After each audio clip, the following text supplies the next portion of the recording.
Hi everyone, welcome back to a new episode of Quick Guide. Today in this video, I'm going to show you how you can change your password in Sketchbook. Keep watching the video till the end. To change password on Sketchbook, firstly open your Google search. On the search box at the top, type in Autodesk Sketchbook and make a search.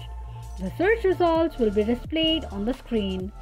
Click on the Autodesk Sketchbook link shown on the page. The official page of Sketchbook will appear on the screen.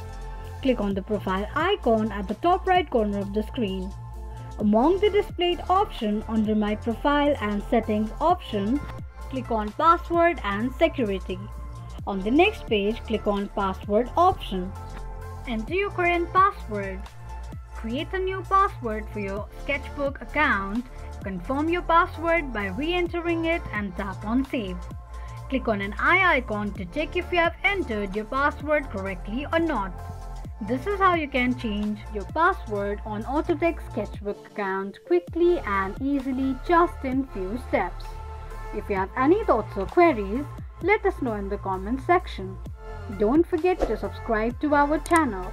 Also press the notification bell icon so that YouTube will notify you whenever we post a new video. I hope this video was helpful to you. Thank you so much for watching.